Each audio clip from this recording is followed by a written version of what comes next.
ತಾಯಿಯ ಕಣ್ಣೀರಿಗೆ ಮಗನಿಂದ ಜಾಗೃತಿಯ ಉತ್ತರ.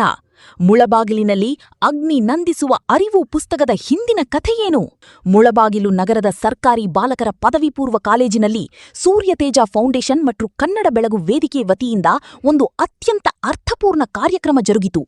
ಅಗ್ನಿಶಾಮಕ ಇಲಾಖೆಯ ಮುಖ್ಯ ಪೇದೆ ಎಎಂ ಸತೀಶ್ ಕುಮಾರ್ ಅವರು ರಚಿಸಿದ ಅಗ್ನಿ ನಂದಿಸುವ ಅರಿವು ಪುಸ್ತಕವನ್ನು ಇಲ್ಲಿ ಅದ್ಧೂರಿಯಾಗಿ ಬಿಡುಗಡೆ ಮಾಡಲಾಯಿತು.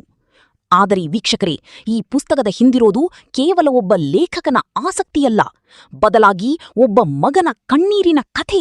ಹೌದು, 23 ವರ್ಷಗಳ ಹಿಂದೆ ವಿದ್ಯುತ್ ತಂತಿ ಸ್ಪರ್ಶಿಸಿ ತಮ್ಮ ತಾಯಿ ಒಂದು ಕೈ ಮತ್ತು ಕಾಲಿನ ಸ್ಪರ್ಶ ಕಳೆದುಕೊಂಡಾಗ ಸತೀಶ್ ಕುಮಾರ್ ಅವರು ಅನುಭವಿಸಿದ ವೇದನೆ ಅಷ್ಟಿಷ್ಟಲ್ಲ. ತಮ್ಮ ಕುಟುಂಬಕ್ಕಾದ ಈ ಘೋರ ಅನಾಹುತ ಮತ್ಯಾವ ಕುಟುಂಬಕ್ಕೂ ಆಗದಿರಲಿ ಎಂಬ ಏಕೈಕ ಉದ್ದೇಶದಿಂದಲೇ ಅವರು ಈ ಜಾಗೃತಿಯ ಪುಸ್ತಕವನ್ನು ರಚಿಸಿದ್ದಾರೆ. ಅಗ್ನಿ ಅವಘಡಗಳು ನಡೆದಾಗ ಮಾತ್ರ ಕೆಲವರು ಮುನ್ನೆಚ್ಚರಿಕೆ ಬಗ್ಗೆ ಮಾತನಾಡುತ್ತಾರೆ, ಆದರೆ ಅದನ್ನು ದಿನನಿತ್ಯದ ಜೀವನದಲ್ಲಿ ಅಳವಡಿಸಿಕೊಳ್ಳುವುದಿಲ್ಲ. ಈ ನಿರ್ಲಕ್ಷ್ಯವನ್ನು ದೂರ ಮಾಡಿ ಎಲ್ಲರೂ ಅಗ್ನಿ ಅನಾಹುತಗಳಿಂದ ಪಾರಾಗಲು ಈ ಪುಸ್ತಕ ದಾರಿದೀಪವಾಗಿದೆ. ಕಾರ್ಯಕ್ರಮದಲ್ಲಿ ಸುಮಾರು 240 ವಿದ್ಯಾರ್ಥಿಗಳಿಗೆ ಅಗ್ನಿ ನಂದಿಸುವ ಅರಿವು ಪುಸ್ತಕ, ಪೆನ್ನು ಹಾಗೂ ತಿಂಡಿಯನ್ನು ಉಚಿತವಾಗಿ ವಿತರಿಸಲಾಯಿತು. ಈ ವೇದಿಕೆಯಲ್ಲಿ ಕನ್ನಡ ಬೆಳಗು ವೇದಿಕೆ ಅಧ್ಯಕ್ಷ ಅತ್ತಿಕುಂಟೆ ಸುಬ್ರಮಣಿ, ಅಗ್ನಿಶಾಮಕ ಸಿಬ್ಬಂದಿಗಳಾದ ಅನಿಲ್ ಕುಮಾರ್, ಮೋಹನ್ ಬಾಬು, ಸುನಿಲ್ ಕುಮಾರ್, ಜ್ಞಾನೇಶ್, ಮಂಜುನಾಥ್, ರಾಜೇಶ್ ಹಾಗೂ ಉಪನ್ಯಾಸಕರಾದ ಶಿವಶಂಕರಪ್ಪ, ಶ್ರೀನಿವಾಸಯ್ಯ, ರಾಧಾ, ಸುಮಿತ್ರಮ್ಮ, ತಜುಮುಲ್ಲಾ ಅಹಮದ್ ಮತ್ತು ಕೊತ್ತಮಂಗಲ ಸುಬ್ರಮಣಿ ಸೇರಿದಂತೆ ಹಲವು ಗಣ್ಯರು ಉಪಸ್ಥಿತರಿದ್ದರು. ಬೆಂಕಿ ಬಿದ್ದಾಗ ಮಾತ್ರ ಎಚ್ಚೆತ್ತುಕೊಳ್ಳುವ ಬದಲು ಬೆಂಕಿಯೇ ಬೀಳದಂತೆ ತಡೆಯುವುದೇ ನಿಜವಾದ ಜಾಣತನ.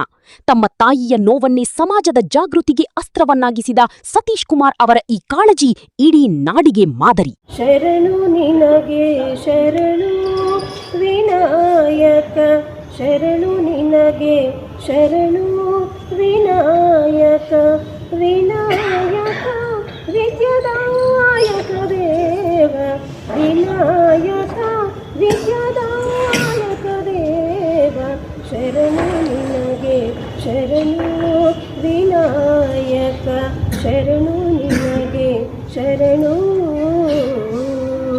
ಗುರುಗಳಾದಂಥ ನಾರಾಯಣಪ್ಪ ಸರ್ಗೆ ನಮಸ್ಕಾರ ಮಾಡ್ತಾ, ನಾನು ಕೂಡ PUC ಕಾಲೇಜನ್ನು ಇಲ್ಲೇ ಮಾಡಿದ್ದು. ಹಾಗಾಗಿ ಈ ಕಾರ್ಯಕ್ರಮವನ್ನು ಇಲ್ಲೇ ಮಾಡಬೇಕು ಅಂತ ಕಾಲೇಜಿಗೆ ಬಂದಾಗ ನಾರಾಯಣಪ್ಪ ಸರ್ನ ಕೇಳಿದಾಗ ಅವರು ಮನಸ್ಫೂರ್ತಿಗೆ ಒಪ್ಕೊಂಡ್ರು.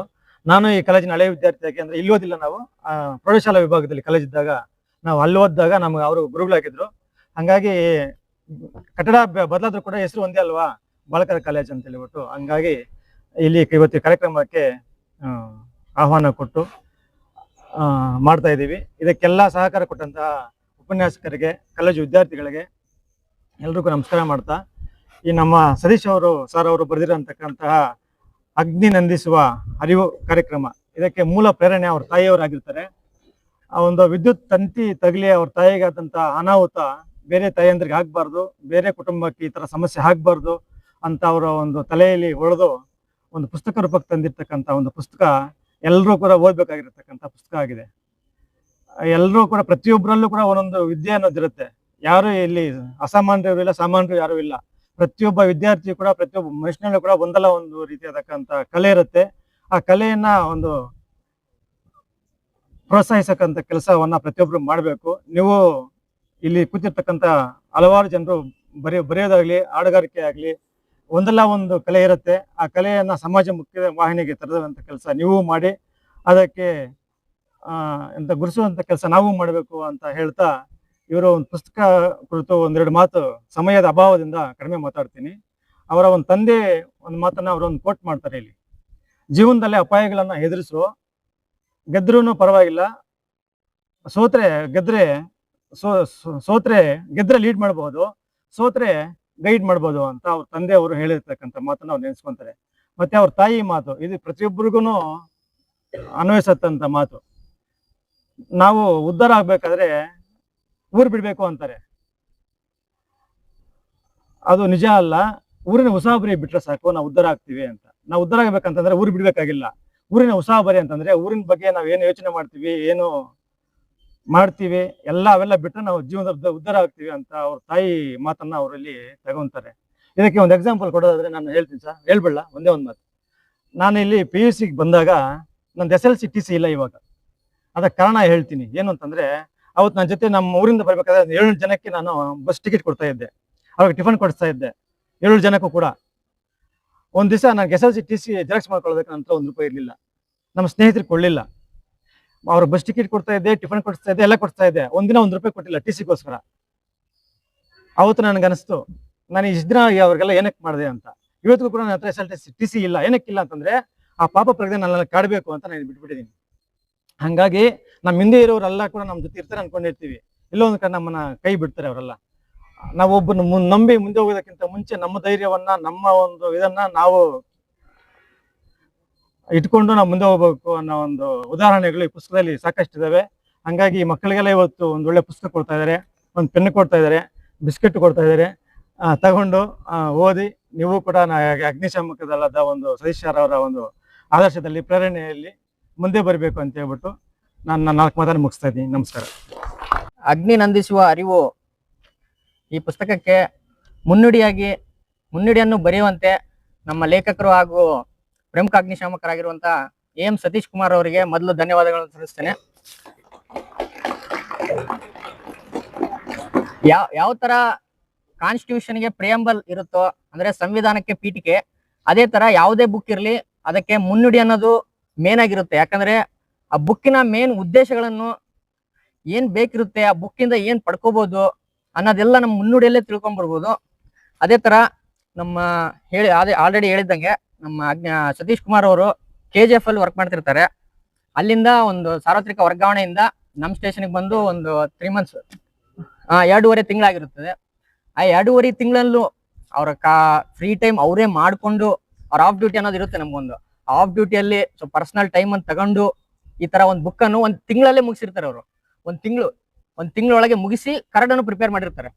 ಆ ಕಾರ್ಡ್ ಪ್ರಿಪೇರ್ ಮಾಡ್ಬಿಟ್ಟು ಏನೋ ಇದ್ರಲ್ಲಿ ಏನೋ ಸಣ್ಣ ಪುಟ್ಟ ಮಿಸ್ಟೇಕ್ಸ್ ಇರ್ಬೋದು ಅಂತ ಅವ್ರಿಗೆ ಅನ್ಸಿ, ಯಾಕಂದ್ರೆ ಯಾರು ಸರ್ವಜ್ಞರಲ್ಲ, ಎಲ್ಲರಿಗೂ ಸ್ವಲ್ಪ ಗೊತ್ತಿರುತ್ತೆ, ಕೆಲವು ಗೊತ್ತಿರಲ್ಲ ಅಂತೇಳಿ ನಮ್ ಕೈ ಕೊಟ್ಟಾಗ ಆ ಬುಕ್ ನ ಓದಿದ್ಮೇಲೆ ಗೊತ್ತಾಯ್ತು ನನಗೆ. ಯಾಕಂದ್ರೆ ನಾವು ಬೇಸಿಕ್ ಟ್ರೈನಿಂಗ್ ಮಾಡಿರ್ತೀವಿ ನಮ್ಮ ಇಲಾಖೆ ಪರವಾಗಿ. ಬೇಸಿಕ್ ಟ್ರೈನಿಂಗ್ ಮಾಡ್ಬೇಕಾದ್ರೆ ನಮ್ಗೊಂದು ಹ್ಯಾಂಡ್ ಔಟ್ ಕೊಟ್ಟಿರ್ತಾರೆ, ಒಂದು ಕೈಪಿಡಿ. ಆ ಕೈಪಿಡಿ ಏನಂದ್ರೆ ಯಾವ ಫೈರ್ ಟೈಪ್ಸ್ ಏನೋ, ನಮ್ ಡಿಪಾರ್ಟ್ಮೆಂಟ್ ಏನೋ, ಡಿಸಿಪ್ಲಿನ್ ಹೇಗಿರ್ಬೇಕು, ಅದು ಹೊಂದಾಣಿಕೆ ಹೇಗಿರ್ಬೇಕು, ನಮ್ದು ಲೀಡರ್ಶಿಪ್ ಹೇಗಿರ್ಬೇಕು, ಅದೆಲ್ಲ ಇರುತ್ತೆ. ಬಟ್ ಇವ್ರು ಮಾಡಿರತಂತ ಈ ಬುಕ್ ಕಂಪ್ಲೀಟ್ ಆಗಿ ಎಷ್ಟು ಸರಳವಾಗಿದೆ ಅಂದ್ರೆ ಸಾಮಾನ್ಯರಿಗೂ ತಿಳಿಯಂಗೆ, ಅಂದ್ರೆ ಒಂದು ಗದ್ಯ ರೂಪದಲ್ಲಿ, ಒಂದು ಪದ್ಯ ರೂಪದಲ್ಲಿ ಈ ತರ ಎಲ್ಲಾ ಮಾಡ್ಕೊಂಡ್ಬಿಟ್ಟು, ಅಂದ್ರೆ ನಮ್ಗಿರೋ ಕೈಪಿಡಿ ಹೆಂಗಂದ್ರೆ ಒಬ್ರು ಟೀಚ್ ಮಾಡ್ಬೇಕು, ನಿಮ್ಗೆ ಹೇಳ್ಬೇಕು ಅನ್ನೋ ತರ. ಇವ್ರು ಬರೆದಿರೋ ಬುಕ್ಸ್ ಹೆಂಗಿದೆ ಅಂದ್ರೆ ಯಾರಿಗೂ ಹೇಳೋದು ಬೇಕಿಲ್ಲ, ನೀವು ಡೈರೆಕ್ಟ್ ಆಗಿ ಓದಿ ತಿಳ್ಕೊಂಡ್ಬಿಡ್ಬೋದು ಏನಿದೆ ಇದರಲ್ಲಿ, ಅಂದ್ರೆ ಆ ಬುಕ್ ಅಲ್ಲಿ ಏನಿದೆ, ಫೈರ್ ಬಗ್ಗೆ ಏನಂತ ಈಸಿಯಾಗಿ ಗೊತ್ತಾಗ್ಬಿಡುತ್ತೆ. ಅದೇ ತರ ಯಾವ್ದೋ ಒಂದು ನವಲ್ ಅನ್ಕೊಳ್ಳಿ, ಯಾವ್ದೋ ಬೇರೆ ಬುಕ್ ಅನ್ಕೊಳ್ಳಿ, ಏನೋ ಇಂಟ್ರೆಸ್ಟ್ ಇರ್ಬೇಕು, ಇಲ್ಲ ಬುಕ್ ಲವರ್ಸ್ ಆಗಿರ್ಬೇಕು, ಇಲ್ಲ ಬುಕ್ ಕಲೆಕ್ಷನ್ ಇದ್ದವ್ರು ಆಗಿರ್ಬೇಕು, ಓದ್ಬೇಕು ಅಂತ ಇರುತ್ತೆ. ಇದು ಆತರ ಅಲ್ಲ. ಈ ಬುಕ್ ಯಾವ ತರ ಅಂತಂದ್ರೆ ಎಲ್ಲಾರ್ಗು ಉಪಯೋಗವಾಗುತ್ತೆ. ಯಾಕಂದ್ರೆ ಫೈರ್ ಅನ್ನೋದು ಎಲ್ಲಾರು ನೋಡಿರ್ತೀರ, ನಿಮ್ ಹಳ್ಳಿಗಳಲ್ಲಾಗ್ಲಿ, ನಿಮ್ ಊರಲ್ಲಾಗ್ಲಿ, ಎಲ್ಲೋ ಒಂದ್ ಕಡೆ ಆಗಿರುತ್ತೆ. ಇದು ಯಾವ ತರ ಅಂದ್ರೆ ಒಂದ್ ಟೈಪ್ ಫಸ್ಟ್ ಏಡ್ ಇದ್ದಂಗೆ, ನಮ್ ಇಲಾಖೆಯಿಂದ ಒಂದು ಫಸ್ಟ್ ಏಡ್ ಇದ್ದಂಗೆ ಈ ಬುಕ್. ಇದನ್ನು ಒಂದ್ ಲಾಸ್ಟ್ ಸೆಂಟೆನ್ಸ್ ಹೇಳಿ ನನ್ನ ಮಾತುಗಳನ್ನ ಮುಗಿಸ್ತೀನಿ. ಒಂದು ಮೂವಿ ಇರುತ್ತೆ, ಶಾಶಾಂಕ್ ರಿಡೆಂಪ್ಷನ್ ಅಂತೇಳಿ, 1994 ಹಳೆ ಮೂವಿ, ಇಂಗ್ಲಿಷ್ ಮೂವಿ. ಅದ್ರಲ್ಲಿ ಒಂದು ಸೇಯಿಂಗ್ ಇದೆ, ಒಂದು ಕೋಟ್, ಗೆಟ್ ಬಿಸಿ ಲಿವಿಂಗ್ ಆರ್ ಗೆಟ್ ಬಿಸಿ ಡೈಯಿಂಗ್. ಏನಂತ, ಗೆಟ್ ಬಿಸಿ ಲಿವಿಂಗ್ ಆರ್ ಗೆಟ್ ಬಿಸಿ ಡೈಯಿಂಗ್ ಅಂತ. ಅಂದ್ರೆ ನೀವ್ ಏನ್ ಮಾಡ್ತಿರ್ತೀರಾ, ಯಾವುದೋ ಒಂದು ವರ್ಕ್ ಮಾಡ್ತಾನೆ ಇರ್ಬೇಕು. ಫಾರ್ ಎಕ್ಸಾಂಪಲ್, ನೀವು ಸ್ಟೂಡೆಂಟ್ಸ್ ಈ ಕಾಲೇಜಿಗೆ ಬರೋದೇ ಒಂದು ಕೆಲಸ ನಿಮ್ಗೆ, ಅರ್ಥ ಆಯ್ತಾ? ಟೀಚರ್ಸ್ ನಿಮ್ಗೆ ಪಾಠ ಮಾಡೋದು ಒಂದು ಲಿವಿಂಗ್ಗೆ. ಆ ತರ ಏನೋ ಒಂದು ಮಾಡ್ತಾನೆ ಇರ್ಬೇಕು ಲೈಫಲ್ಲಿ ಅನ್ನೋದು. ಒಂದು ಬಿಗ್ ಅಚೀವ್ಮೆಂಟ್ ಇಟ್ಕೊಂಡು, ಒಂದು ಬಿಗ್ ಏಮ್ ಇಟ್ಕೊಂಡು ಅದನ್ನ ಅಚೀವ್ ಮಾಡ್ತಾ ಇರ್ಬೇಕು. ಅಷ್ಟೇ ನಾನು ನೀವು ಹೇಳ್ತಿರೋದು. ಈ ಒಂದು ಮಾತಾಡಕ್ಕೆ ಅನುವು ಮಾಡಿಕೊಟ್ಟಿರೋ ನಮ್ಮ ಸತೀಶ್ ಅವರಿಗೆ ಹಾಗೂ ಎಲ್ಲ ಕಾಲೇಜು ಪ್ರಿನ್ಸಿಪಾಲ್ರು ಹಾಗೂ ವಿದ್ಯಾರ್ಥಿಗಳಿಗೆ ಹಾಗೂ ಇತರ ಶಿಕ್ಷಕರಿಗೆ ಎಲ್ಲರಿಗೂ ಒಂದನೇ ಸೂಚಿಸ್ತಾ ನಾನು 2 ಮಾತನ್ನು ಮುಗಿಸ್ತೇನೆ. 2005ರಲ್ಲಿ ಅಗ್ನಿಶಾಮಕರಾಗಿ ಇಲಾಖೆಗೆ ಸೇರ್ಪಡೆಗೊಳ್ತಾರೆ. ಸುಮಾರು 15 ವರ್ಷ ಕರ್ತವ್ಯ ನಿರ್ವಹಿಸಿ ಅದಾದ ನಂತರ ನಮ್ಮಲ್ಲಿ ಪ್ರಮುಖ ಅಗ್ನಿಶಾಮಕ ಅಂತ ಒಂದು ಹುದ್ದೆ ಬರ್ತದೆ. ಹೆಡ್ ಕಾನ್ಸ್ಟೇಬಲ್ ಅಂತ ಕರೀತಾರೆ ಪೊಲೀಸಲ್ಲಿ. ಪ್ರಮುಖ ಅಗ್ನಿಶಾಮಕರಾಗಿ ಪದೋನ್ನತಿ ಹೊಂದಿ ಇಲ್ಲೇ ಮುಳಬಾಗ್ಲಲ್ಲಿ ಸುಮಾರು 10ರಿಂದ 11 ವರ್ಷ ಕಾರ್ಯನಿರ್ವಹಿಸಿ ಅವರು ಫಸ್ಟ್ ಇಂದ ಬರೆಯುವಂತದ್ದು ಒಂದು ರೂಢಿ ಮಾಡ್ಕೊಂಡಿದ್ದಾರೆ. ಸೊ ಅದಾದ ನಂತರ ಪ್ರಮುಖ ಅಗ್ನಿಶಾಮಕರಾಗಿ ಪದೋನ್ನತಿ ಒಂದು KGF ಸ್ಟೇಷನ್ಗೆ ಹೋಗ್ತಾರೆ. ಮತ್ತೆ ಪುನಃ ಅಲ್ಲೊಂದು 7 ವರ್ಷ ಸರ್ವಿಸ್ ಮಾಡಿ ಸುಮಾರು 20ರಿಂದ 21 ವರ್ಷ ಸರ್ವಿಸ್ ಮಾಡ್ಕೊಂಡು ಈಗ ಮುಳಬಾಗಿಲು ಸ್ಟೇಷನ್ ಮತ್ತೆ ಒಂದು 3 months ಬ್ಯಾಕ್ ಬಂದಿದ್ದಾರೆ. ಸೊ ಅವ್ರದ್ದು ಒಂದು ಗುಣ ಏನಪ್ಪಾ ಅಂತಂದ್ರೆ ಬರೆಯೋದಂತ ಒಂದು ಚಟ ಅವ್ರದ್ದು. ಸೊ ಫ್ರೀ ಟೈಮ್ ಅಲ್ಲಿ ನಾವು ನೋಡ್ತಾ ಇರ್ತೀವಿ, ನಾವೆಲ್ಲ ಫೋನ್ ನೋಡ್ಕೊಂಡು ಮೊಬೈಲ್ ನೋಡ್ಕೊಂಡು ವ್ಯರ್ಥ ಮಾಡ್ತೀವಿ. ಬಟ್ ಅವ್ರ ಹಂಗಲ್ಲ, ಯಾವ್ದೋ ಒಂದು ಪೆನ್ ಪೇಪರ್ ಎತ್ಕೊಂಡು ಏನೋ ಒಂದು ಬರೀತಾ ಇರ್ತಾರೆ. ಹಿಂಗೆ ನಮ್ಮ ಠಾಣೆಯಲ್ಲಿ ಹೆಂಗಿರ್ತಾರೆ ಅಂತಂದ್ರೆ ಒಂದ್ 4 ಜನ ಏನೋ ಒಂದು ಡಿಸ್ಕಸ್ ಮಾಡ್ತಾ ಇರ್ತೀರಿ. ಅದ್ರ ಬಗ್ಗೆ ನಮ್ಗೆ ಗೊತ್ತಾಗಲ್ಲ. ಹಳೆಗನ್ನಡದಲ್ಲಿ ಒಂದು ಪದ್ಯನ ಅವರೇ ಅಲ್ಲೇ ಕ್ರಿಯೇಟ್ ಮಾಡಿರ್ತಾರೆ, ಅಲ್ಲೇ ಆ ಚುಟುಕನ್ನ ಅಲ್ಲೇ ಹೇಳಿರ್ತಾರೆ. ಸೊ ಆ ಒಂದು ಅನುಭವ ನಮ್ಮ ಎಲ್ಲ ಸಿಬ್ಬಂದಿಗಿದೆ. ಅದೇ ರೀತಿ ಈ ಒಂದು ಪುಸ್ತಕದಲ್ಲಿ ಏನಿದೆಯಪ್ಪ ಅಂತಂದ್ರೆ ಜಸ್ಟ್ ಬರೀ ನಾವು ಏನದು ಥಿಯರಿ ಇಲ್ಲ, ಪ್ರಾಕ್ಟಿಕಲ್ ಆಗಿ ಅವ್ರ ಸರ್ವಿಸ್ ಅಲ್ಲಿ ಏನೇನು ಅನುಭವಿಸಿದ್ದಾರೆ, ಆಮೇಲೆ ಎಲ್ಲಿ ಒಂದು ಫೈರ್ ಸ್ಪಾಟ್ ಹೋದಾಗ ಯಾವ ತರ ಪಬ್ಲಿಕ್ ಇರ್ತಾರೆ, ಆಮೇಲೆ ಅವ್ರ ಒಂದು ಅನುಭವದಲ್ಲಿ ಬರೆದಿರುವಂತ ಪುಸ್ತಕ.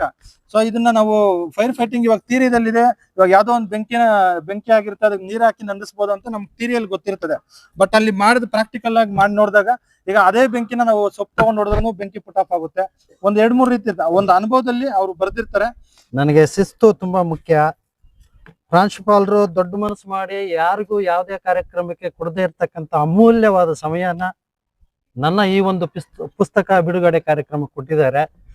ಆ ಒಂದು ಸಮಯನ ದುರ್ಬಳಕೆ ಮಾಡ್ಕೊಳ್ಳದೆ, ಅವರ ನಲ್ಮೆನ ಪ್ರೀತಿನ ದುರುಪಯೋಗ ಮಾಡ್ಕೊಳ್ಳದೆ ಇನ್ನೂ ಮಾತನಾಡೋರಿದ್ದಾರೆ. ಹಾಗಾಗಿ 1-2 ಮಾತನ್ನು ಮಾತ್ರ ಮಾತಾಡ್ತೇನೆ. ಇನ್ನೊಂದು ವಿಶೇಷವಾಗಿ ನನ್ನ ಸಹೋದ್ಯೋಗಿಗಳು ತಿಳಿಸ್ತಾ ಇದ್ರು, ಬರೆಯೋ ಚಟ ಅಂತ. ನಾನು ಕವಿಯಲ್ಲ, ಲೇಖಕನೂ ಅಲ್ಲ, ನೀವೆಲ್ಲ ಹೆಸರಿಸ್ತಾ ಇದ್ದೀರಾ ಅಷ್ಟೇ. ನಾನು ಹವ್ಯಾಸಿ ಬರಹಗಾರ ಅಷ್ಟೇ. ಕವಿ ಅಂದ್ರೆ ನೆನ್ನೆ ಮಳೆ ಬಂತು, ನಾವು ಮಳೆ ಎಷ್ಟು ಜೋರಾಗಿ ಬಂತು ಅಂತೀವಿ. ಆದ್ರೆ ರಾಷ್ಟ್ರಕವಿ ಕುವೆಂಪು ಅವರು ಮಳೆ ಅಷ್ಟು ಜೋರಾಗಿ ಬಂತು ಅಂತ ಹೇಳೋದಿಲ್ಲ, ವರ್ಣಿಸ್ತಾರೆ ರಮಣೀಯವಾಗಿ. ಕದ್ದಿಂಗಳು ಕಗ್ಗತ್ತಲು ಕಾರ್ಗಾಲದ ರಾತ್ರಿ, ಸಿಡಿಲ್ಮಿಂಚಿಗೆ ನಡುಗುತ್ತಿದ್ದ ಪರ್ವತವನ ಧಾತ್ರಿ ಅಂತ.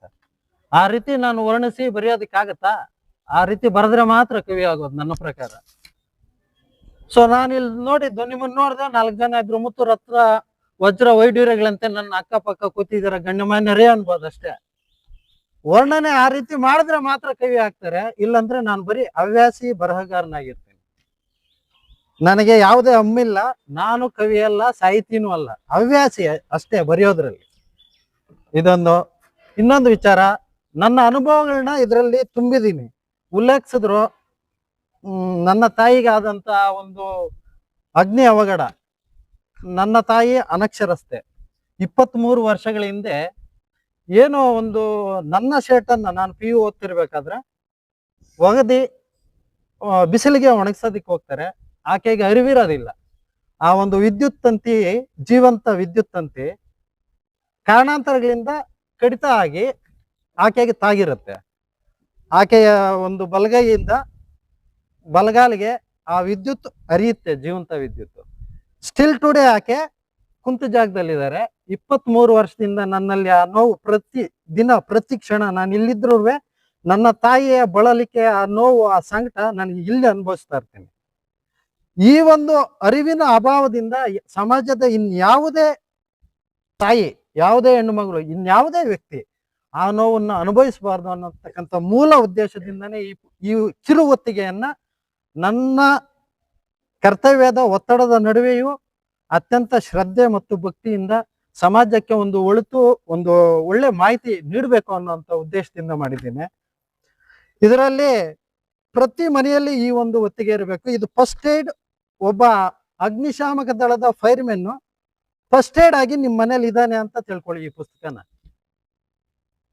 ನೀವು ಒಂದು ಗ್ಯಾಸ್ ಸಿಲಿಂಡರ್ನ ಡಿಸ್ಟ್ರಿಬ್ಯೂಟರ್ಸ್ ಇಂದ ರಿಸೀವ್ ಮಾಡ್ಕೊಂಡಾಗಿಂದ ಮತ್ತೆ ಅದು ಎಂಟಿ ಆಗಿ ಮತ್ತೆ ಅವ್ರಿಗೆ ನೀವು ಖಾಲಿ ಸಿಲಿಂಡರ್ ಕೊಡೋ ತನಕ ನೀವು ಏನು ಸೇಫ್ಟಿ ಮೆಜರ್ಮೆಂಟ್ಸ್, ಮುನ್ನೆಚ್ಚರಿಕೆ ಕ್ರಮಗಳನ್ನ ಕೈಗೊಳ್ಬೇಕು ಅಂತಕ್ಕಂಥ ಸಂಪೂರ್ಣ ಮಾಹಿತಿನ ಇದರಲ್ಲಿ ಚಿತ್ರಿಸಿದ್ದೀನಿ.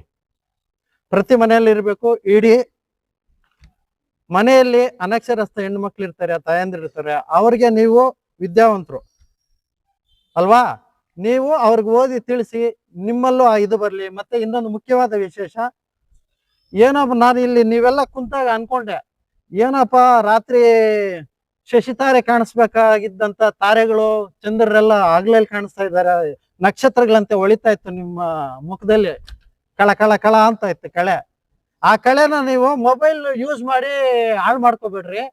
ಫ್ಯೂಚರ್ ಅಲ್ಲಿ ಮುಂದಿನ ನಾಗರಿಕ ಪ್ರಜೆಗಳಾಗಿ ಒಳ್ಳೆ ಮಾಹಿತಿ ಕೊಡಿ. ಫೋನ್ನ ಗೀಳನ್ನ ಕಡಿಮೆ ಮಾಡಿ ದಯವಿಟ್ಟು. ಪುಸ್ತಕದ ಒಲವು ಹೆಚ್ಚಿಸಿ. ನಾನು ಪ್ರತಿದಿನ ಈಗ್ಲೂ ಇದು ಈ ಪುಸ್ತಕ ತಯಾರಿ ನನ್ನೊಬ್ಬನ ಕರ್ತವ್ಯ ಅಲ್ಲ, ಕಾರ್ಯ ಅಲ್ಲ, ಇದೊಂದು ಸಾಧನೆನೂ ಅಲ್ಲ ನನಗೆ. ನಾನು ಯಾವುದೇ ಅಂಜಿಕೆ ಅಳುಕಿಲ್ಲದೆ ಹೇಳ್ತೀನಿ. ನಾನು ಡ್ರಾಫ್ಟ್ ಗೀಚಿಡ್ತೀನಿ ಅಷ್ಟೇ, ನನ್ನ ಸಹೋದ್ಯೋಗಿ ಮಿತ್ರರು ಹೇಳ್ದಂಗೆ. ಮನೆಗೆ ಹೋದ ತಕ್ಷಣ ಅದನ್ನ ಅಚ್ಚೊತ್ತೋದು ನನ್ನ ಮಡದಿ, ಅದನ್ನ ಟೈಪ್ ಮಾಡೋದು ನನ್ನ ಮಡದಿ, ನನ್ನ ಹೆಂಡತಿಗೆ ಸ್ಪೀಚ್ ಮಾಡೋದು ನನ್ನ ದೊಡ್ಡ ಮಗ.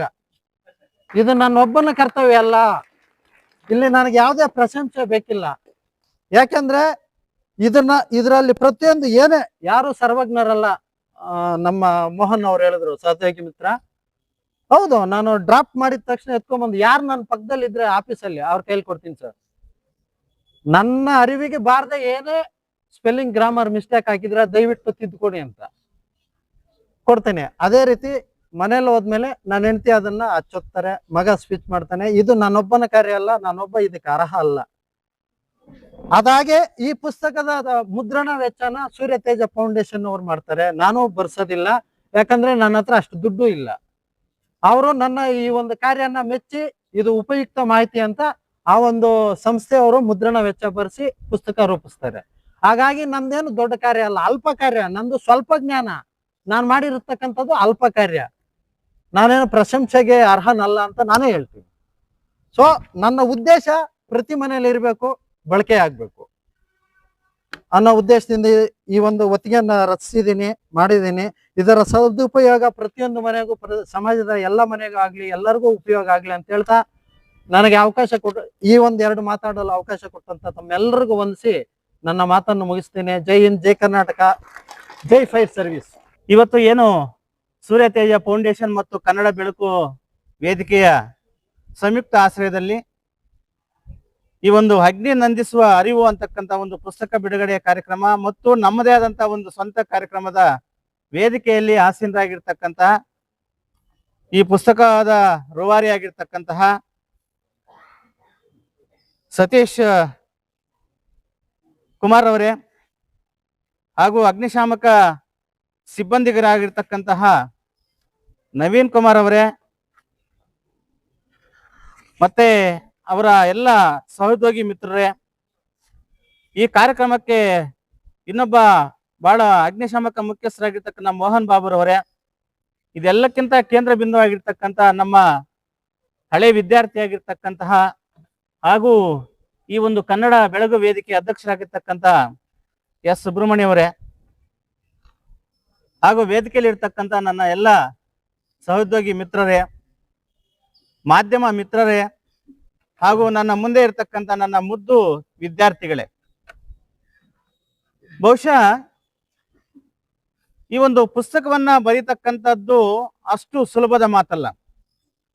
ಅವ್ರೇನೋ ಸರಳವಾಗಿ ಹೇಳ್ಬಿಟ್ರು, ನಾನೊಬ್ಬ ಹವ್ಯಾಸಿ ಬರಹಗಾರ ಅಂತ. ಹವ್ಯಾಸಿ ಬರಹಗಾರನಿಗೆ ಈ ರೀತಿಯಾದಂತಹ ಅಕ್ಷರಗಳ ಜೋಡಣೆ ಮಾಡ್ತಕ್ಕಂಥದ್ದು ಅಷ್ಟು ಸುಲಭದ ಮಾತಲ್ಲ. ಅವರಲ್ಲಿ ಒಂದು ವಿಶೇಷ ಜ್ಞಾನ ಇದೆ ಅಂತ ನನ್ನ ಭಾವನೆ. ಆ ವಿಶೇಷ ಜ್ಞಾನ ಎಲ್ಲರಲ್ಲೂ ಬರೋದಿಲ್ಲ. ಎಲ್ಲರೂ ಪುಸ್ತಕ ಬರೆಯಕ್ಕಾಗತ್ತಾ? ಆಗೋದಿಲ್ಲ. ಎಲ್ಲರೂ ಕುವೆಂಪುಗಳಾಗಕ್ಕಾಗತ್ತಾ? ಆಗೋದಿಲ್ಲ. ಆದರೂ ಪ್ರಯತ್ನ ಮಾಡಬೇಕು ಅನ್ನೋದು ಇದರ ಒಂದು ಮೂಲ ಉದ್ದೇಶ. ಅಗ್ನಿ ಅವಘಡಗಳು ಕೇವಲ ಒಂದು ಮುಖವಾಡವನ್ನು ಧರಿಸಿರೋದಿಲ್ಲ, ಅದು ಕೇವಲ ಬೆಂಕಿಗೆ ಸಂಬಂಧಪಟ್ಟದ್ದಂತೆ ಅಂತ ಅಲ್ಲ. ಈಗ ಅವರ ತಾಯಿದೇ ಒಂದು ಉದಾಹರಣೆ ಹೇಳಿದ್ರು, ಅದು ಕಣ್ಣಿಗೆ ಕಾಣಿಸದೇ ಇರತಕ್ಕಂತ ಒಂದು ವಿದ್ಯುತ್ ಪ್ರಸರಣ ಆಗ್ತಕ್ಕಂತಹ ಒಂದು ಅವಘಡ. ಅದು ಯಾರಿಗೂ ಕಾಣಿಸೋದಿಲ್ಲ. ಅದನ್ನು ಹಳ್ಳಿಗಳಲ್ಲಿ ಒಂದು ದೊಡ್ಡ ಮಾತು ಹೇಳ್ತಾರೆ, ದೊಡ್ಡ ಹುಳಿ ಬಂದ್ರೆ ಅಟ್ಯಾಕ್ ಮಾಡಿದ್ರೆ ತಪ್ಸ್ಕೊಂಡ್ ಬರ್ಬೋದು, ಆದ್ರೆ ವಿದ್ಯುತ್ ನಿಂದ ತಪ್ಸ್ಕೊಂಬರೋಕ್ ಕಷ್ಟ ಆಗತ್ತೆ ಅಂತಾರೆ. ಅದ್ರ ಅರ್ಥ ಏನಪ್ಪಾ ಅಂತಂದ್ರೆ, ನಮಗೆ ಕಣ್ಣಿಗೆ ಗೋಚರ ಆಗದೆ ಇರತಕ್ಕಂತಹ ಕೆಲವೊಂದು ಅಂಶಗಳಿಂದ ಕೂಡ ಈ ಒಂದು ದುರ್ಘಟನೆಗಳು ಸಂಭವಿಸ್ತವೆ. ಅದರಿಂದ ಪ್ರೇರಣೆ ಆಗಿರ್ತಕ್ಕಂಥ ಇವರು ಒಂದು ಪುಸ್ತಕ ರೂಪದಲ್ಲಿ ಇವತ್ತು ಪ್ರತಿ ಮನೆಯಲ್ಲಿ ಒಂದು ಜೀವವನ್ನ ಉಳಿಸುವಂತಹ ಪ್ರಯತ್ನವನ್ನ ಮಾಡಿದ್ದಾರೆ. ನಿಜವಾಗಿ ಅವರಿಗೆ ಈ ಒಂದು ವೇದಿಕೆ ಪರವಾಗಿ, ನಮ್ಮ ಸಂಸ್ಥೆ ಪರವಾಗಿ ಮೊದಲಿಗೆ ಹೃತ್ಪೂರ್ವಕವಂತ ಧನ್ಯವಾದಗಳನ್ನ ನಾನು ಅರ್ಪಿಸಲಿಕ್ಕೆ ಇಷ್ಟಪಡ್ತೀನಿ.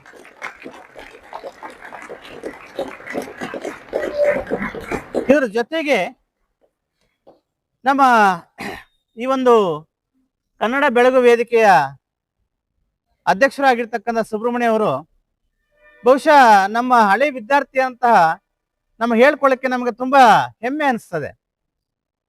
ಎಷ್ಟೋ ವಿದ್ಯಾರ್ಥಿಗಳು ನಮ್ಮ ಒಂದು ಗರಡಿಯಲ್ಲಿ ಬೆಳೆದಿರ್ತಕ್ಕಂತ ಒಂದು ವಿದ್ಯಾರ್ಥಿಗಳು ಎಷ್ಟೋ ಜನ ಇವತ್ತು ಒಳ್ಳೊಳ್ಳೆ ಸ್ಥಾನಮಾನಗಳಿದ್ದಾರೆ, ನಮಗಿಂತ ಉನ್ನತ ಸ್ಥಾನಮಾನದಲ್ಲಿದ್ದಾರೆ.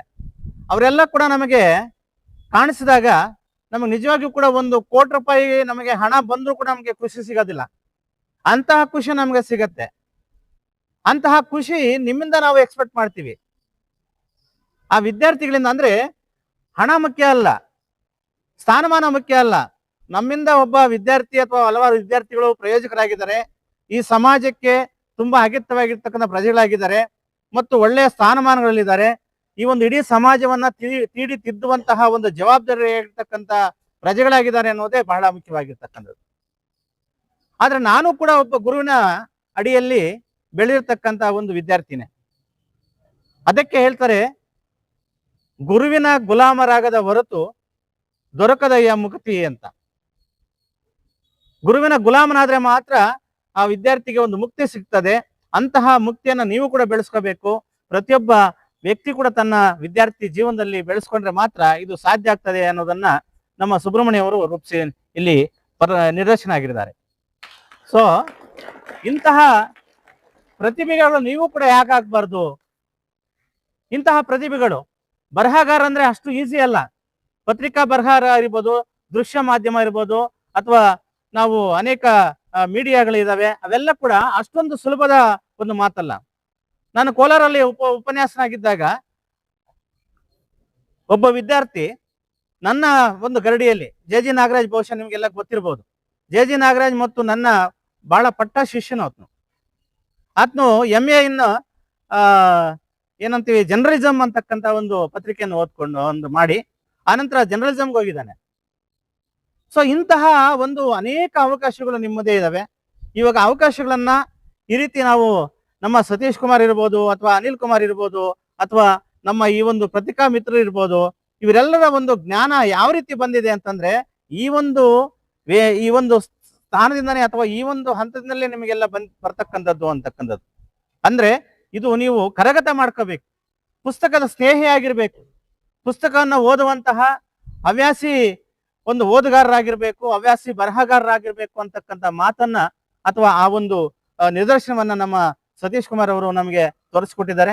ನಿಜವಾಗಿಯೂ ಕೂಡ ನಾವು ಇವರಿಗೆ ಆಭಾರಿತರಾಗಿದ್ದೀವಿ. ಇನ್ನು ಈ ಒಂದು ವೇದಿಕೆಯಲ್ಲಿ ಹಲವಾರು ಜನ ತಮ್ಮದೇ ಆಗಿರ್ತಕ್ಕಂಥ ಅಭಿಪ್ರಾಯವನ್ನು ವ್ಯಕ್ತಪಡಿಸಿದ್ರು. ವ್ಯಕ್ತಿ ಒಂದು ಶಿಲ್ಪಿ ತನ್ನ ಒಂದು ಕಲ್ಲನ್ನ ಹೇಗೆ ಮೂರ್ತಿಯನ್ನಾಗಿ ಮಾಡ್ತಾನೋ, ಆ ಮೂರ್ತಿಯನ್ನಾಗಿ ಮಾಡ್ತಕ್ಕಂತಹ ಸಂದರ್ಭದಲ್ಲಿ ಆತನ ಶ್ರಮ ಬಹಳಷ್ಟು ಇರುತ್ತೆ ಅಂತಕ್ಕಂಥದ್ದು. ಆ ಶ್ರಮ ನಮ್ಮ ಗುರು ಹಿರಿಯರು ಮಾಡ್ತಾ ಇದ್ದಾರೆ. ಬಹುಶಃ ಈ ಕಾಲೇಜ್ ಅಂದ್ರೆ ಕೇವಲ ಪ್ರಿನ್ಸಿಪಾಲ್ ಒಬ್ಬರೇ ಅಲ್ಲ, ಇಲ್ಲಿ ಡಿ ಗ್ರೂಪ್ ಇಂದ ಹಿಡಿದು ಎಲ್ಲರೂ ಕೂಡ ಈ ಒಂದು ಇನ್ಸ್ಟಿಟ್ಯೂಷನ್ ಈ ರೀತಿ ಬೆಳವಣಿಗೆ ಆಗ್ಬೇಕಂದ್ರೆ ಅವರ ಒಂದು ಪರಿಶ್ರಮ ಬೇಕಾದಷ್ಟು ಇರ್ತದೆ. ಸೊ ಹಾಗಾಗಿ ಅಂತಹ ಪರಿಶ್ರಮವನ್ನು ಹಾಕಿರ್ತಕ್ಕಂಥ ನಮ್ಮ ಈ ಒಂದು ಸಿಬ್ಬಂದಿ ವೃಂದ ಏನಿದ್ದಾರೆ, ಇವತ್ತು ಈ ಒಂದು ಮುಳಬಾಗಿಲು ಟೌನ್ ಅಲ್ಲಿ ಈ ಒಂದು ಕಾಲೇಜು ಈ ರೀತಿಯಾದಂತಹ ಒಂದು ಅಚ್ಚುಕಟ್ಟಾಗಿರ್ತಕ್ಕಂಥ ವ್ಯವಸ್ಥಿತವಾಗಿರ್ತಕ್ಕಂತಹ ಒಂದು ವಾತಾವರಣದಲ್ಲಿ ಇವತ್ತು ವಿದ್ಯಾರ್ಜನೆಯನ್ನ ಮಾಡ್ತಾ ಇದೆ ಅಂತಂದ್ರೆ ನಿಜವಾಗಿ ಅದರಲ್ಲಿ ನಾನೂ ಒಂದು ಸಣ್ಣ ಕಾಳು ಇದ್ದ ಹಾಗೆ ಅಂತ ನಾನು ಭಾವಿಸಿದ್ದೀನಿ. ಸೊ ಹಾಗಾಗಿ ಇಂತಹ ಒಂದು ಬೆಳವಣಿಗೆಗೆ ಪೂರಕವಾಗಿರ್ತಕ್ಕಂಥದ್ದೇ ವಿದ್ಯಾರ್ಥಿಗಳು. ಬಹುಶಃ ನಿಮ್ಗೆಲ್ಲ ಗೊತ್ತಿರಬಹುದು, ನಾನು ಪ್ರೇರಲ್ಲಿ ಪ್ರತಿದಿನ ನಿಮಗೆ ಒಂದು ಪಾಠ ಮಾಡ್ದಂಗೆ ಹೇಳ್ತೀನಿ, ಒಂದು 5 ನಿಮಿಷ ಮಾತಾಡ್ತೀನಿ. ಯಾಕೆ ಮಾತಾಡ್ತೀನಿ ಅಂತಂದ್ರೆ ಈ ವಯಸ್ಸು ನಿಮ್ದು ಹೇಗೆಂದ್ರೆ ಹದಿಹರೆಯದ ವಯಸ್ಸು ನಿಮ್ದು. ಹದಿಹರೆಯದ ವಯಸ್ಸಿನಲ್ಲಿ ತಪ್ಪುಗಳು ಸಹಜವಾಗಿ ಮಾಡೇ ಮಾಡ್ತಾರೆ. ಹಾಗಾಗಿ ಆ ತಪ್ಪುಗಳನ್ನ ತೀಡುವಂತಹ ಒಂದು ಪ್ರಯತ್ನವನ್ನ ನಾವು ಮಾಡ್ತೀವಿ. ನೀವು ಅನ್ಕೊಂಡಿರ್ಬೋದು ಏನು ಪ್ರತಿದಿನ ಇವರು ಭಾಷಣ ಮಾಡ್ತಾರೆ, ಪ್ರತಿದಿನ ಈ ಒಂದು ಶಿಸ್ತು ಬಗ್ಗೆ ಹೇಳ್ತಾರೆ ಅಂತ. ಆದ್ರೆ ಅದು ನಮ್ಮ ಕರ್ತವ್ಯ ಕೂಡ ಹೌದು ಮತ್ತು ನಿಮ್ಮ ದಾರಿದೀಪ ಕೂಡ ಹೌದು ಆ ಮಾತುಗಳು ಅನ್ನುವಂತ ದೃಷ್ಟಿಯಿಂದ ಹೇಳ್ತೀವಿ ವಿನಃ ಯಾವುದೇ ನಿಮಗೆ ಒಂದು ಬಲವಂತದ ಒಂದು ಹೇರಿಕೆ ಅಲ್ಲ ಇದು ಅಂತಕ್ಕಂಥದ್ದು. ಹಾಗೆ ಈ ಒಂದು ಸ್ವಚ್ಛತೆ ಬಗ್ಗೆ ಕೂಡ ವಾತಾವರಣ ಅಂದ್ರೆ ನಮ್ಮ ಕಾಲೇಜಿನ ಸ್ವಚ್ಛತೆಯ ಬಗ್ಗೆ ಕೂಡ ಆಗಿರ್ಬೋದು ಅಥವಾ ಹಲವಾರು ವಿಷಯಗಳ ಬಗ್ಗೆ ಆಗಿರ್ಬೋದು ಆಗಿಂದಾಗೆ ತಿಳಿಸ್ತಾ ಇರ್ತೀನಿ. ಅಂತಹ ಮಾತನ್ನ ಈ ವೇದಿಕೆಯ ಮುಖಾಂತರ ನಾನು ಈ ಒಂದು ದೃಶ್ಯ ಮಾಧ್ಯಮ ಮತ್ತು ಮೀಡಿಯಾ ಮಾಧ್ಯಮಗಳಿಗೆ ನಾನು ತಿಳಿಪಡಿಸ್ಲಿಕ್ಕೆ ಇಷ್ಟಪಡ್ತಾ ಇದ್ದೀನಿ. ಯಾಕಂದ್ರೆ ನಮ್ಮ ಸರ್ಕಾರಿ ಕಾಲೇಜುಗಳಂತಂದ್ರೆ ಒಂದು ಸಾರ್ವಜನಿಕರಲ್ಲಿ ಬಹಳ ತಾತ್ಸಾರ ಮನೋಭಾವನೆ ಇದೆ. ಏನಂದ್ರೆ ಫ್ರೀಯಾಗಿ ಅಥವಾ ಉಚಿತವಾಗಿ ವಿದ್ಯಾಭ್ಯಾಸ ಕೊಡ್ತಾರಂತಂದ್ರೆ ಈ ಒಂದು ಪೋಷಕರು ತುಂಬಾ ನೆಗ್ಲೆಕ್ಟ್ ಆಗಿ ಮಾತಾಡ್ತಾರೆ. ಸೊ ಅದು ನಿಜವಾಗಿ ಕೂಡ ನಮ್ಮ ನೋವಿನ ಸಂಗತಿ ಆಗಿದೆ. ಬಹುಶಃ ಇಲ್ಲಿ ಸಿಗ್ತಕ್ಕಂತ ಒಂದು ವಿದ್ಯಾಭ್ಯಾಸದ ಗುಣಮಟ್ಟ ಬೇರೆಲ್ಲೂ ಅಂದ್ರೆ ಖಾಸಗಿ ಕಾಲೇಜ್ಗಳನ್ನ ನಾನು ನೆಗ್ಲೆಕ್ಟ್ ಮಾಡ್ತಾ ಇಲ್ಲ, ಬೇರೆ ಎಲ್ಲೂ ಸಿಗ್ಬೋದು, ಆದ್ರೆ ನಮ್ಮಷ್ಟು ಒಂದು ಇಲ್ಲಿ ಆ ಏನು ನಾವು ಶ್ರಮ ಹಾಕ್ತಿವಿ ಆ ಶ್ರಮವನ್ನ ಬೇರೆ ಕಡೆ ಆಗಲ್ಲ ಅಂತಕ್ಕಂಥ ಮಾತನ್ನ ಹೇಳ್ತೀನಿ. ಯಾಕಂದ್ರೆ ನಾವು ದೃಢವಾಗಿ ಹೇಳಲಿಕ್ಕೆ ಇಷ್ಟಪಡ್ತೀನಿ. ಇಲ್ಲಿ ಪ್ರತಿಯೊಬ್ಬ ಉಪನ್ಯಾಸಕರು, ಪ್ರತಿಯೊಬ್ಬ ಸಿಬ್ಬಂದಿ ಕೂಡ ವಿದ್ಯಾರ್ಥಿಗಳು ಒಂದಿನ ಈ ಒಂದು ಕಾಲೇಜಿಗೆ ಚಕ್ಕರ್ ಹಾಕಿದ್ರೆ ಅವರಿಗೆ ಎಷ್ಟು ರೀತಿಯಲ್ಲಿ ಅವರಿಗೆ ಕ್ವಶನ್ ಮಾಡಿ ನೀನ್ ಯಾಕೆ ಬಂದಿಲ್ಲ, ಏನು ಎತ್ತ, ಮತ್ತೆ ಪೋಷಕರಿಗೆ ಆ ಒಂದು ಮಾಹಿತಿಯನ್ನ ಕೊಡೋದ್ರ ಮೂಲಕ ಈ ಒಂದು ಬಡ ವಿದ್ಯಾರ್ಥಿಗಳನ್ನ ಒಂದು ಶಿಲ್ಪಿಗಳನ್ನಾಗಿ ಮಾಡ್ತಕ್ಕಂತ ಒಂದು ಕೆಲಸವನ್ನ ಎಲ್ಲರೂ ಮಾಡ್ತಾ ಇದ್ದಾರೆ. ಬಹುಶಃ ನನಗೆ ಆ ಒಂದು ತೃಪ್ತಿ ಇದೆ ಮತ್ತು ಖುಷಿ ಕೂಡ ಇದೆ ಅಂತ ಹೇಳ್ತಾ, ಇನ್ನು ಈ ಒಂದು ಕಾರ್ಯಕ್ರಮದಲ್ಲಿ ನಾನು ಬೇರೆ ನಮ್ಮ ಕಾಲೇಜಿನ ಬಗ್ಗೆ ಮಾತಾಡ್ಲಿಕ್ಕೆ ಅವಕಾಶ ಕೊಟ್ಟಿದ್ದೀರಿ, ಅದಕ್ಕೆ ಒಂದು ನನ್ನ ಒಂದು ಮನಸ್ಸಿರಿ ಅಂತ ಹೇಳಿ ನಾನು ಭಾವಿಸ್ತಾ, ಈ ಒಂದು ಕಾರ್ಯಕ್ರಮದಲ್ಲಿ ನನ್ನ ಅಧ್ಯಕ್ಷೀಯ ಮಾತುಗಳನ್ನ ಹಾಡಲಿಕ್ಕೆ ಅವಕಾಶ ಮಾಡಿಕೊಟ್ಟಂತ ವೇದಿಕೆಯಲ್ಲಿ ಇರ್ತಕ್ಕಂಥ ಎಲ್ಲ ಒಂದು ಅಗ್ನಿಶಾಮಕ ಸಿಬ್ಬಂದಿಯವರಿಗೆ ಮತ್ತು ಈ ಒಂದು ಕೃತಿಯನ್ನ ಬರೆದಿರ್ತಕ್ಕಂಥ ಸತೀಶ್ ಕುಮಾರ್ ಅವರಿಗೆ ಮತ್ತು ಸುಬ್ರಹ್ಮಣ್ಯ ಅವರಿಗೆ ಮತ್ತು ಇನ್ನು ಹಲವಾರು ಮಾಧ್ಯಮದವರಿಗೆ ಎಲ್ರಿಗೂ ನಾನು ವಂದಿಸಿ ನನ್ನ ಮಾತನ್ನು ಮುಗಿಸ್ತಾ ಇದ್ದೀನಿ. ₹1,000 ಸ್ಕಾಲರ್ಶಿಪ್ ನ ಪಡ್ಕೊಂಡಿರುವಂತ ವಿದ್ಯಾರ್ಥಿಗಳ ಪಟ್ಟಿಯನ್ನ ನಾನು ಓದ್ತೀನಿ. ಆ ವಿದ್ಯಾರ್ಥಿಗಳು ಇಲ್ಲಿ ಬಂದು ಸ್ಕಾಲರ್ಶಿಪ್ ನ ಚೆಕ್ ನ ತಗೋಬೇಕು ಅಂತ ಹೇಳಿ ವಿನಂತಿ. Vijay K first PUC, Vijay K, ಚಪ್ಪಾಳೆ ಕೊಡ್ರಪ್ಪ. Salman first PUC, Tejas L first PUC,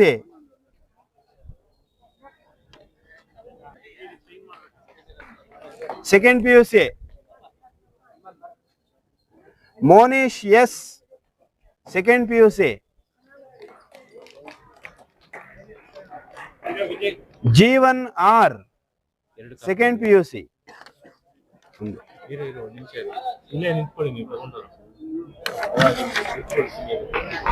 ಆಯ್ತಾ?